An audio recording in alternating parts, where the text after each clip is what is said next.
Ensuite, on voit que les relations vont bien au-delà avec l'ensemble de ces acteurs de la gouvernance. Donc là, j'ai présenté de façon assez différenciée donc les relations entre l'AG et le Conseil, puis les relations entre le Conseil et la direction générale.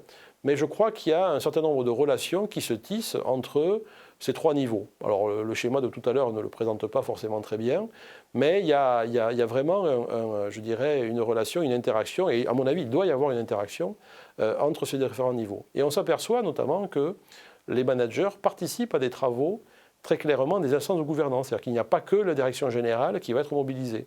On s'aperçoit aussi qu'il y a des acteurs qui sont sollicités lors des conseils, lors des AG, et qui vont venir, et ils ne sont pas forcément là aussi dans la direction générale. Donc on s'aperçoit qu'en fait ces relations sont multiples, et je pense qu'il faut les organiser, et que c'est plutôt une bonne chose pour améliorer, je dirais, la fluidité entre les trois niveaux de la gouvernance institutionnelle. Je crois également que pour faciliter les débats et les discussions, il faut une sorte de règlement intérieur qui permette la définition de prérogatives des différents niveaux pour que tout cela soit très clair entre les différents acteurs.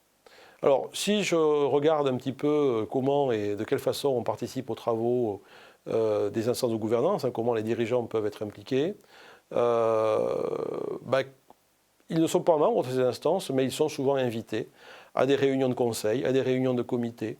Ils sont là pour expliquer un certain nombre de leurs propositions. Et donc, on les voit se présenter donc, à l'AG et répondre aux questions. On peut voir un directeur financier répondre aux questions, on peut voir un membre de conseil répondre aux questions. Je dirais, cette participation vise aussi à montrer que tout ce qui concerne le fonctionnement et le contrôle du fonctionnement sont bien en place.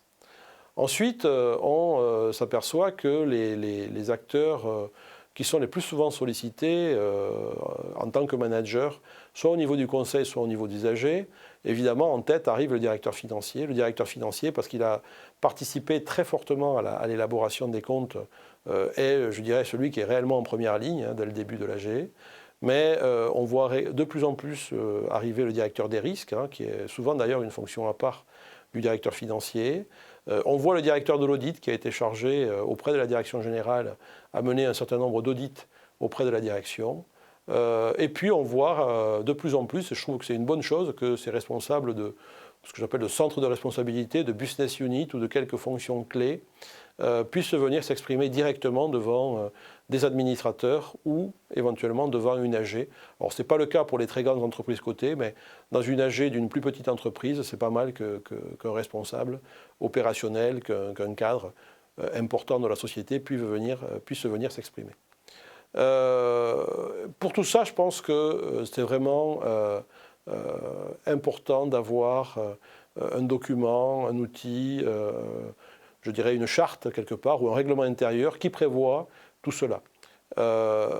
Au niveau, je dirais, à un premier niveau, c'est évidemment tout ce que le comité exécutif et les membres du comité exécutif, qui sont notamment en charge des grandes orientations et des décisions stratégiques, comment ces acteurs-là peuvent venir et peuvent participer aux travaux des instances de gouvernance dans les comités, dans les différents comités, comment à leur niveau opérationnel ces comités s'organisent, comment peuvent s'organiser à ce niveau 1 les discussions entre tous ces acteurs.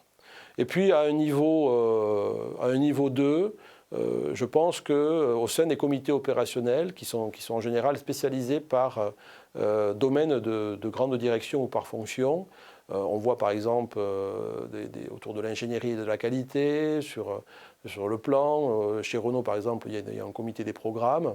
Je pense qu'effectivement, au moment des comités opérationnels, les managers sont sollicités sur des questions qui sont d'importance pour la gouvernance, et il faut qu'ils aient vraiment conscience de ces sujets-là.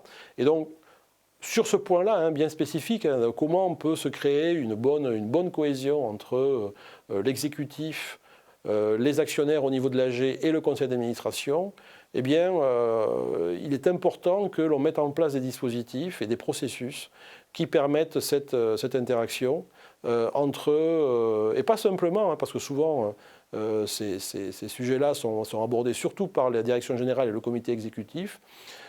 Déjà, c'est bien que le comité exécutif soit impliqué dans les comités et soit en lien avec les principaux comités du conseil d'administration notamment.